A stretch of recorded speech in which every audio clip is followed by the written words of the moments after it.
차이원 목사의 동행감각 큐티입니다. 오늘도 말씀 묵상을 통해 무뎌진 우리의 영적 감각이 되살아나기를 소원합니다. 8월 11일 화요일 이사야 24장 1절에서 13절 말씀입니다. 보라, 여호와께서 땅을 공허하게 하시며 황폐하게 하시며 지면을 뒤집어 엎으시고 그 주민을 흩으시리니 백성과 제사장이 같을 것이며 종과 상전이 같을 것이며 여종과 여주인이 같을 것이며 사는 자와 파는 자가 같을 것이며 빌려주는 자와 빌리는 자가 같을 것이며 이자를 받는 자와 이자를 내는 자가 같을 것이라. 땅이 온전히 공허하게 되고 온전히 황무하게 되리라. 여호와께서 이 말씀을 하셨느니라.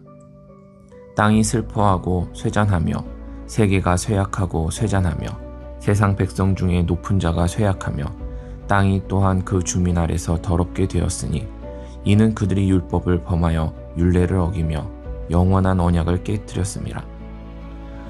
그러므로 저주가 땅을 삼켰고 그 중에 사는 자들이 정죄함을 당하였고 땅의 주민이 불타서 남은 자가 적도다.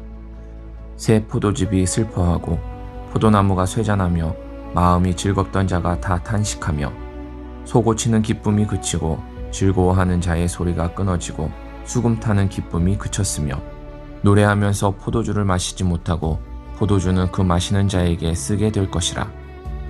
약탈을 당한 성읍이 허물어지고 집마다 닫혀서 들어가는 자가 없으며 포도주가 없으므로 거리에서 부르짖으며 모든 즐거움이 사라졌으며 땅의 기쁨이 소멸되었도다. 성읍이 황무하고 성문이 파괴되었느니라. 세계 민족 중에 이러한 일이 있으리니 곧 감람나무를 흔듦 같고 포도를 거둔 후에 그 남은 것을 주움 같을 것이니라. 제목, 삶의 질서가 무너지고 있다면. 묵상 질문, 땅이 공허해지고 질서가 무너지는 이유는 무엇인가? 오늘의 묵상, 창세기 1장을 보면 하나님께서는 혼돈하고 공허했던 땅에 질서를 세우셨습니다. 흑암 가운데 빛을 만드시고 물과 땅을 나누시며 생명이 살아갈 자리를 만드셨습니다. 하나님의 창조는 혼돈을 질서로, 공허를 충만으로 바꾸는 일이었습니다. 그런데 이사야 24장은 마치 그 반대의 모습을 보여줍니다. 여호와께서 땅을 공허하게 하시며 황폐하게 하시며 지면을 뒤집어 엎으시고. 2절과 3절에서는 더 충격적인 장면이 이어집니다. 백성과 제사장, 종과 상전, 사는 자와 파는 자, 빌려주는 자와 빌리는 자의 구분이 무너집니다. 하나님께서 세우신 세상의 질서가 하나씩 허물어지고 있는 것입니다. 결국 땅은 온전히 공허하게 되고 온전히 황무하게 됩니다. 그런데 이 무너짐에는 이유가 있었습니다. 그들이 율법을 범하며 율례를 어기며 영원한 언약을 깨뜨렸습니다. 질서가 무너진 것은 단순히 세상이 어려워졌기 때문이 아닙니다. 하나님의 말씀을 거부하고 하나님과의 언약을 깨뜨렸기 때문입니다. 하나님께서 우리 삶의 주인이 되실 때 삶에는 질서가 세워집니다. 무엇이 먼저이고 무엇이 나중인지, 무엇을 붙들고 무엇을 내려놓아야 하는지 분별하게 됩니다. 그러나 하나님이 계심을 믿으면서도 내가 삶의 주인이 되기 시작하면 질서는 조금씩 무너집니다.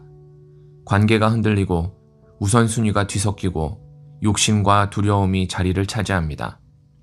그렇게 삶이 혼란스러워지고 마음에는 공허함이 찾아옵니다.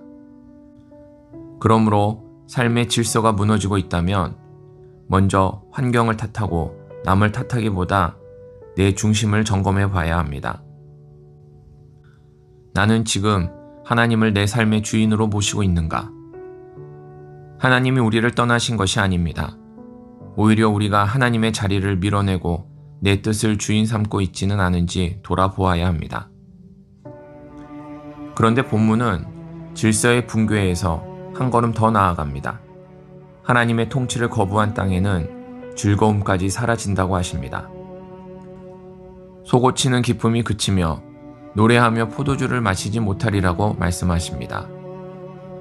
삶의 질서가 무너지면 삶의 기쁨도 함께 무너집니다. 하나님을 떠나 내가 삶의 주인이 되면 원하는 것을 얻기 위해 끊임없이 애쓰지만 정작 마음 깊은 곳은 채워지지 않습니다. 많은 것을 누리면서도 기쁨을 잃어버릴 수 있습니다. 그러나 복음은 여기서 끝나지 않습니다. 우리가 하나님을 떠났을 때에도 하나님께서는 우리를 포기하지 않으셨습니다. 하나님을 거역하고 자기 뜻대로 살아가던 우리를 다시 하나님께로 돌이키시기 위해 예수 그리스도를 보내셨습니다. 우리가 깨트린 언약의 저주를 그리스도께서 십자가에서 담당하시고 하나님과 우리 사이에 막힌 담을 허무셨습니다. 그러므로 우리의 소망은 수고와 노력으로 내가 다시 하나님을 잘 모시는 것에 있지 않습니다.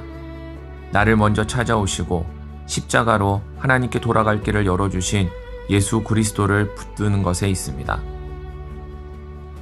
예수님은 말씀하셨습니다. 내 기쁨이 너희 안에 있어 너희 기쁨을 충만하게 하려 함이라. 하나님의 통치를 떠나 잃어버린 기쁨을 예수 그리스도 안에서 다시 회복할 수 있습니다. 참된 기쁨은 내 뜻대로 살아서 얻는 것이 아니라 나를 사랑하시는 주님의 뜻 안에 거할 때 누리는 것입니다. 삶의 질서가 무너지고 마음의 기쁨이 사라진 곳에서 다시 예수님께로 돌아가야 합니다.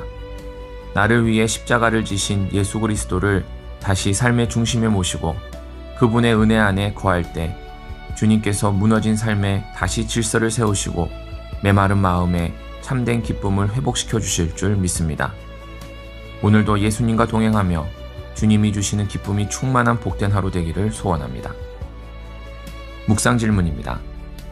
지금 내 삶에서 질서가 무너지고 공허함을 느끼며 기쁨을 잃어버린 영역은 어디입니까?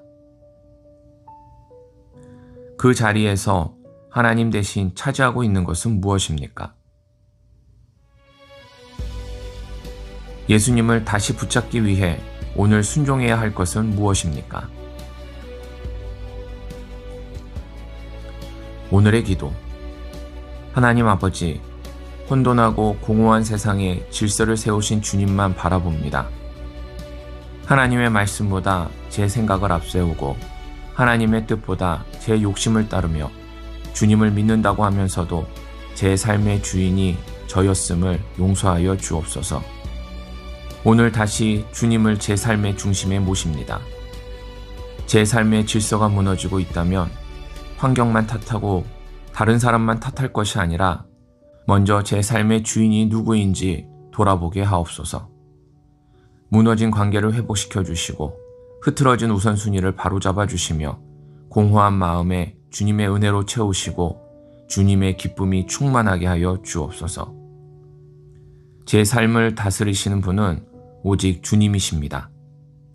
오늘도 주님의 말씀을 따라 주 안에서 살아가게 하옵소서. 예수님의 이름으로 기도드립니다. 아멘. 오늘도 예수님과 동행하는 하루 되기를 축복합니다.